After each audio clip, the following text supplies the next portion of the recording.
What is going on, guys? Welcome back to another Pokemon Wi-Fi battle. This is against a guy from Twitter named Chris, and he has a pretty sweet looking UU team over there. I got a new Hitmonlee. Hitmonlee's fucking badass, so I figured I'd try this guy out in this match, and this turned out to be pretty good, so let's get it started.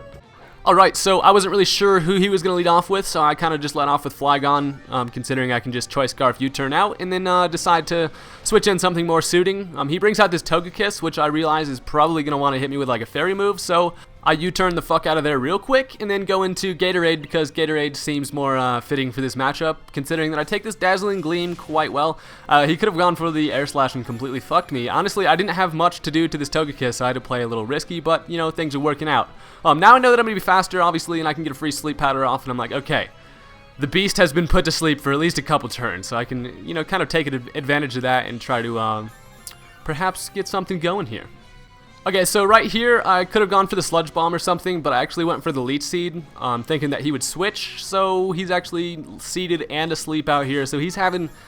That Togekiss looks like it's having a bad time, although it has a nice little smile on its face while it's sleeping. Having some good dreams. So I am stealing some of its health with that Leech Seed and stuff, so that's kind of nice. Gatorade decides that I want to switch the hell out of here because I can go into Flappy, take advantage of this thing's being sleepy as hell, and maybe try to get some nasty plots up. Well, I mean, as long as the Leech Seed's up on this thing, it's taking continual damage, and that's basically all I need. So it's like, I'm going to go ahead and nasty plot, tell Crobat to think some nasty ass thoughts, and that's pretty awesome. So the Togekiss actually wakes up and gets a Thunder Wave off on me, which is quite annoying, and it makes Flappy a little less flappy, and that makes me sad. So fuck you, Togekiss, making my Crobat flap slower. Look at that, that's pretty funny. I actually never even noticed that it goes slower. That's funny. I go for the Air Slash, predicting a switch, obviously, as he brings out the Porygon 2, which is going to take no damage from that at all. And he's able to go for the Swagger, which is quite a unique move on a Porygon 2. I was like, holy hell, what? I hit myself in the face, and I'm like, well, this is not working out, Crobat. What the fuck? I realized that this Porygon 2 can indeed destroy me with some Thunderbolt Ice Beam action like that, so I actually decided to switch into Kung Foot. And Kung Foot is actually going to take a Swagger. He predicts a switch and goes for the Swagger again, which is a nice move on his part. And now it's a little bit dangerous for him on his part because it's like I have a fucking Hitmonlee out here with +2 attack that just broke through that confusion and is able to kill your Porygon 2 with a +2 close combat. So that's kind of fun. I'm actually still confused out here, which kind of sucks. So that means I pretty much have to switch. He brings out this Tornadus, and I was like, holy shit, I haven't seen a Tornadus yet. This thing's fucking awesome. I don't know what this thing wants to do. Tornaduses are kind of they're kind of iffy on what they attack with and stuff. So I actually switch into Titty Milk to just kind of scout things out a little bit as it goes for the Extra Sensory, which doesn't do too much, and then U-turns out. So I've seen 2 of its moves. That's a success on my part, I guess. Fuck it. He now decides to go into the Togekiss, which is going to take a Thunder Wave, and I was like, ha! Look who's paralyzed now, bitch! It's usually Togekiss doing the paralyzing, but yeah, now this thing is about to get all sorts of haxed. I go for the Body Slam. I actually arguably should put Return on this Miltank rather than Body Slam, because it's like I already have Thunder Wave to paralyze shit, but you know, whatever. Don't tell me how to use my Miltank, alright? Shit. He actually went for the Aura Sphere right there, and it did a lot of damage, but Miltank, I knew I could live it, and I actually got the Heal Bell off there. I played a really risky move and went for the Heal Bell. I could have gone for the kill on that Togekiss, but I went for the Heal Bell just to make my Crobat not paralyzed anymore, so that's kind of nice.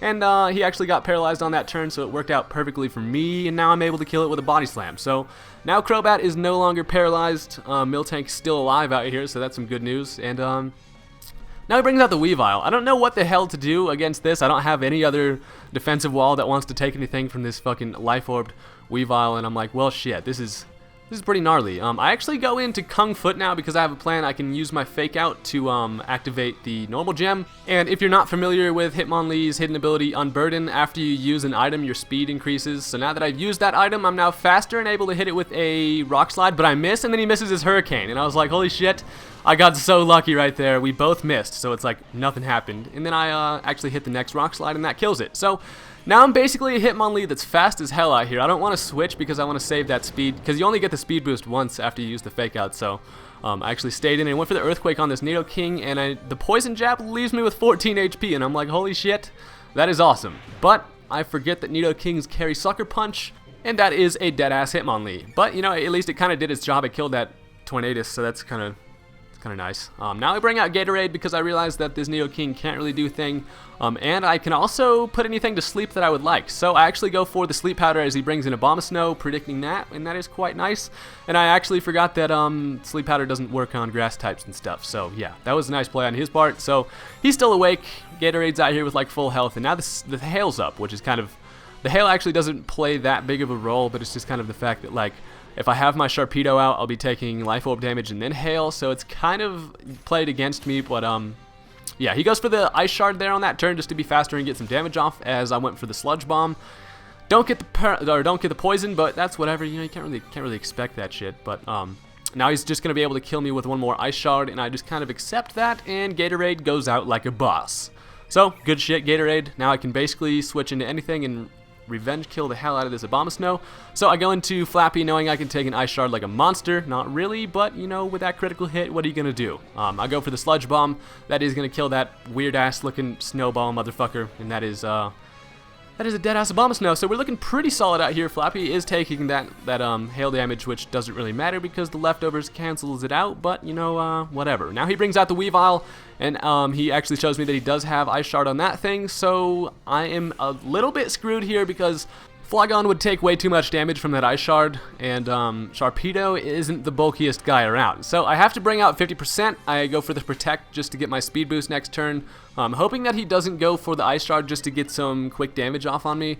I go for the Waterfall, and he doesn't go for the Ice Shard. He thought he would be faster, I guess, and he is not. Sharpedo is indeed a fast-ass half shark. I don't know how this thing is so damn fast. You would think it'd be more powerful with a tail, but, you know, whatever. Sharpedo doesn't give a fuck. Now he brings out the Nido King, which is going to Sucker Punch me, but that is not enough, and Sharpedo is going to Waterfall the hell out of that purple asshole right there. So that is the end of the match. That was actually really well played. That was quite fun, and I'm enjoying these UU matches. Go ahead and click the thumbs up button if you guys enjoyed watching this. I appreciate that shit, and it helps out, and I will be posting more later. See you guys.